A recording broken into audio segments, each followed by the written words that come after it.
साथियों, आज मैं बात करूंगा स्टैन स्वामी, जिनकी मौत हो गई परसों, उनके बारे में। इसके साथ साथ कुछ राजनीतिक चर्चाएं भी करूंगा जो एक दूसरे से संबंधित हैं, और अंत में चलते चलते मैं प्रेस के फ्रीडम के बारे में कुछ बातें करूंगा। स्टैन स्वामी 84 वर्ष के वृद्ध थे। यह छत्तीसगढ़ में आदिवासियों के बीच 50 वर्षों से काम कर रहे थे। उनके जो मुख्य जीने के साधन है उसके लिए, इनकी जमीन जो छीने जा रहे थे उसके खिलाफ, इनके ऊपर गलत मुकदमे दायर किए जा रहे थे उसके लिए, यानी हर तरह से उसके लिए इन्होंने अपना जीवन दान कर दिया गया था। इनका नाम हर जगह है। यह खुद जेल पहुंच गए पिछले वर्ष अक्टूबर में। भीमा कोरेगांव की घटना के बाद उसको दबाने के लिए एनआईए और केंद्र सरकार ने पूरी जोर लगाई, कई लोगों को गिरफ्तार किया और अंततः इनके ऊपर भी केस आया। इनके ऊपर केस क्या आया? देशद्रोह का, यूएपीए की धारा लगाई गई। साथ साथ यह भी कहा गया कि भारत सरकार के खिलाफ यह आक्रमण करने जा रहे थे। जब ये जेल में आए थे साथियों, तो चल फिर के आए थे। जेल से बाहर जब हॉस्पिटल में पहुंचे तो इन्हें एम्बुलेंस में जाना पड़ा, स्ट्रेचर पे जाना पड़ा, चलने के लायक या नहीं रह गए थे। इनका केस हाई कोर्ट में चल रहा था, एनआईए द्वारा नहीं। इन्होंने मांग की थी, या इनके जो वकील थे और जो कुछ एनजीओ हैं जो इनकी मदद करना चाहते थे, उन लोगों ने कि इन्हें अंतरिम जमानत दीजिए। अंतरिम जमानत के खिलाफ एनआईए पूरी तरह से ताकत लगा दी, सरकार ने पूरी ताकत लगा दी। आप अंदाजा इसका इस तरह से लगा सकते हैं कि सिपर से पानी पीने के लिए, क्योंकि नॉर्मल पानी पीने में असक्षम थे, उसके लिए भी इन्हें हाई कोर्ट में जाना पड़ा, वहां भी बहस हुआ। यह हमारे देश के प्रजातांत्रिक तौर तरीके बदल गए। तो मैं बहुत डिटेल में नहीं जाऊंगा, आपने और हर जगह पढ़ा होगा, हर मीडिया पे, सोशल मीडिया पर आ रहा है। गोदी मीडिया को छोड़ दें और सोशल मीडिया के उस हिस्से को छोड़ दें जो इन्हें गद्दार कह रही है। बहुत सारे कारण हैं, एक दो और उदाहरण बनते हैं ऐसे। बशीर अहमद बाबा, कहा गया कि ईमेल से वह आतंकवादियों से संपर्क रखे हुए थे और 11 साल जेल में रहे। उसके बाद से कुछ भी प्रमाण न मिलने के कारण सिक्योरिटी एजेंसीज ने, इन्वेस्टिगेटिंग एजेंसीज ने इन्हें कोर्ट में कहा कि इन्हें छोड़ दिया जाए। 11 साल में जीवन बर्बाद कर दी। वैसे ही निशान टाडा में, ये दोनों कांग्रेस के जमाने से ही जेल में थे, 23 वर्षों तक जेल में रहे। और जब कुछ भी इनके खिलाफ सबूत नहीं मिला तो इन्हें 2016 में रिहा कर दिया गया, और निकलने के बाद इन्होंने कहा कि मैं एक जिंदा लाश हूं। यानी पकड़ के अंदर डाल दो और तब कहो कि अब हम प्रमाण ढूंढ रहे हैं। इसका मतलब क्या हुआ साथियों? इसका मतलब यह हुआ कि आप किसी न किसी तरीके से सरकार का विरोध कर रहे हैं,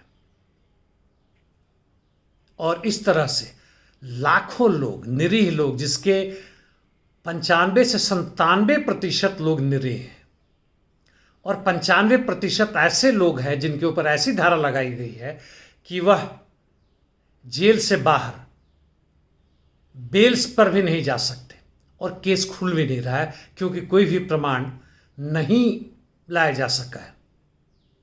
और करोड़ों लोग जेल से बाहर सिसक रहे हैं हल्के से सांस के लिए, 2 जून की रोटी जमा करने के लिए, करोड़ों। और ये स्थिति केवल भारत में नहीं है, पूरे पृथ्वी पर ले लें तो उत्तरी गोलार्ध के कुछ अंशों को छोड़कर, यूरोप के कुछ अंशों को छोड़कर, तकरीबन 8 अरब पहुंचने वाली इस आबादी का यही हालत है। बहुत बुरा स्थिति है। तो चलिए मैं इससे राजनीति में हल्के से लाता हूँ, जैसा मैंने कहा, नहीं तो इस विश्लेषण का कोई मतलब नहीं, ये सारा डिटेल आप पढ़ लेंगे जहाँ भी आपको मौका मिलेगा। और हमारे एक युवा साथी ने प्रश्न किया था कि केजरीवाल ने जब ऑक्सीजन की कमी थी, कोरोना वायरस पैंडेमिक में पूरा देश तड़प रहा था, तो दिल्ली के लिए 4 गुना मांग करके बाकी 12 राज्यों के लोगों को मरने के लिए छोड़ दिया। हम इसके डिटेल में ना जाएंगे, मांग जरूर अधिक रहा है क्योंकि सुप्रीम कोर्ट की निगरानी में इसकी ऑडिटिंग चल रही थी, हालांकि वो पूरा नहीं हुआ है, लेकिन फिर भी मांग अधिक हुआ है। उस अफरा तफरी में कितनी गड़बड़ियां हुई, क्या नहीं हुई, पूरे देश में हंगामा था। 40 से 45 लाख लोग मर गए और करोड़ों लोग इससे बीमार हुए और अभी भी बर्बाद हैं जो बेरोजगार हुए। मैं आंकड़ा आपके भारत सरकार का नहीं कह रहा हूं, बल्कि वह कह रहा हूं जो हमें अन्य स्रोतों से मिला है, जिसके बारे में आपको जानकारी होगी। 2012 से 14 के आंदोलन में, अन्ना हजारे आंदोलन कहें या जन लोकपाल बिल के आंदोलन कहें, उसे 2 धड़ा सत्ता में, एक पूरे देश में आरएसएस और भाजपा की, और दूसरे आम आदमी पार्टी की दिल्ली में। पूरे देश की चर्चा मैं अभी नहीं करूंगा। आम आदमी पार्टी आई तो बड़ी उम्मीद थी लोगों की। पूरे देश में जब आंदोलन चल रहा था तो उन्होंने इसमें साथ दिया था, करप्शन के खिलाफ, जन लोकपाल बिल लाने के खिलाफ। उन्हें एक सपना सा दिखा था कि जन लोकपाल बिल आ जाएगा तो देश में सारे करप्शन खत्म हो जाएंगे और इसके साथ साथ सारी बेरोजगारी खत्म हो जाएगी, शिक्षा, स्वास्थ्य सबको मुहैया होगा। यह सपना दिखाया गया था। यह सपना दिखाने में केवल आम आदमी पार्टी का रोल नहीं था, बल्कि सारी मीडिया और सारे विपक्ष का इसमें हाथ था। और आम आदमी पार्टी जैसे ही सत्ता में आई, पिछले वाले छोड़ के नहीं, जब दूसरी बार में आई, तीसरी बार में आई, तो इन लोगों ने क्रांति की बातें बंद कर दी। केजरीवाल के ट्विटर हैंडल में लिखा रहता था पॉलिटिकल रिवॉल्यूशन हैज बिगन, उन्होंने हटा दी। ट्रांसपेरेंसी की बात खत्म हो गई, स्वराज की चर्चा नहीं करते, जन लोकपाल बिल की बातें नहीं करते। जब ये सत्ता में आए तो इन्होंने अपने एमएलए के लिए और बाकी भी जो भी 2-3 रहे हैं उनके लिए इन्होंने 4 गुने पे और पेंशन की मांग की और प्रस्ताव पारित किया। हालांकि केंद्र सरकार ने नहीं मांगा और इनकार कर दिया। कारण यह है कि ये दोनों एक दूसरे के विरोधी हैं, यानी इन्हें वो हर सुविधाएं चाहिए थी जो बाकी दलों के एमएलए एमपी मांग कर रहे थे या मिल रहा है। कारण इन्होंने कहा कि ताकि हम भी भ्रष्ट ना हो जाए। यह क्रांति का फल इन्होंने चखा और इन्हें मिला। तो जो हमारा मुख्य मुद्दा है उसे समझे साथियों।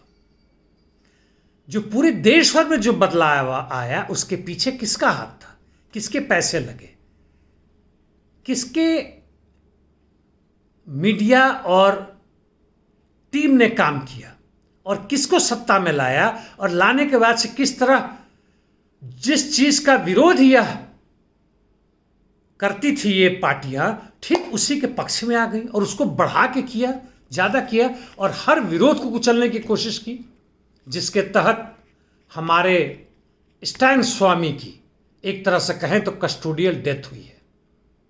और यदि यहाँ पे इसकी व्यवस्था होती कि हम देखते हैं, पारदर्शिता होती कि किन कारणों से ऐसा हुआ, क्या जांच एजेंसियों को पूरे छूट है कि किसी को उठा कर अंदर कर दे, 2 साल 5 साल 10 साल बाद कहे कि हमारे पास कुछ भी ऐसा चीज नहीं बन पाया जिसके कारण इनको हम जेल में डाल सके। यदि ऐसा ही है तो फिर कोर्ट की क्या जरूरत है, कोर्ट को हटा दे। हालांकि कोर्ट भी आज कुछ अपवाद छोड़ के इनके पक्ष ही में काम करती है, जहां बिल्कुल जीरो की स्थिति आ जाती है, कुछ भी खिलाफ नहीं जाता है, वहीं पर कोर्ट इन्हें रिहा कर रही है। तो उस हालत में जिसकी मैं चर्चा कर रहा था, इन जांच एजेंसियों के जो खोजबीन करने वाले अधिकारी हैं, क्या उनको जेल में नहीं डालना चाहिए था? इस प्रजातंत्र में भी इसकी संभावना बनती थी, लेकिन यह नहीं होगा। यहां तो सरकार और उसके प्रतिनिधि जो कोर्ट में देते हैं, जो बोलते हैं, वह भी खुलेआम झूठ होता है। दिल्ली हाई कोर्ट ने इससे बात की है, सुन लीजिएगा या पता कर लीजिएगा। चलिए, तो मैं बात अंत में करते करते लाता हूं आरएसएफ। इन लोगों ने भारत को भी शामिल कर लिया वैसे 37 देशों में, जहां पे इन्होंने कहा है predators of press freedom. Predators मतलब जो लाचार हैं, मजबूर हैं, उनको लूटना। मुख्यतः यह वैसे जानवरों के बारे में कहा जाता है जो दूसरे जानवर को पकड़ के खा जाते हैं, लेकिन वो इंसानों पर भी लागू होता है। और प्रेस मीडिया के प्रीडेटर्स हैं, जिसमें हमारा देश, मैंने कहा, आ गया। कई और प्रमुख लोगों के नाम बता दूं आपको। किम जॉन उन, north Korea, Imran Khan, Putin यानी रशिया पहुंच गए आप, और बहुत सारे अन्य देश हैं। कुल 37 हैं। वेस्टर्न मीडिया मजाक उड़ाता है ग्लोबल टाइम्स और आरटी टुडे का, लेकिन जो हमारे देश में जो बदलाव आया है, क्या इसमें वेस्ट का रोल नहीं है? तथा कथित वेस्टर्न डेमोक्रेसी का रोल नहीं है, जो पूरी दुनिया में जाकर डेमोक्रेसी लाद रहे हैं? अंदर ही अंदर ट्रंप ने जो किया, ट्रंप ने खुलेआम किया, नेतन्याहू ने जो किया, यहां के जो भी तथाकथित प्रजातंत्र था उसको बर्बाद करने में, या प्रेस हो, या न्यायालय हो, या जितने भी ऐसे सीबीआई, एनआईए वगैरह हो, सारे के सारे उन्होंने सब किया। और ऐसा क्यों? फिर से राजनीति आती है। ऐसा इसलिए कि जो लोग हमारा शोषण कर रहे हैं और वो बाजार से वो मुनाफा नहीं मिल पा रहा है, इसलिए सीधे सीधे हमें लूट रहे हैं। और लूटने के लिए जरूरी है कि हमारी आवाज़, हमारा विरोध दब जाए, खत्म हो जाए। हाँ, मैंने आपको आरएसएफ का फुल फॉर्म नहीं बताया। रिपोर्टर्स विदाउट बॉर्डर्स, यह एक अच्छा खासा वैश्विक एनजीओ है, और इनका कुछ नाम है, मतलब एनजीओ कहने से नकार ना दे। बाई लाज जो एनजीओ होते हैं वह बेकार ही होते हैं। इंडिया अगेंस्ट करप्शन भी एक था, जिससे आम आदमी पार्टी की उत्पत्ति हुई।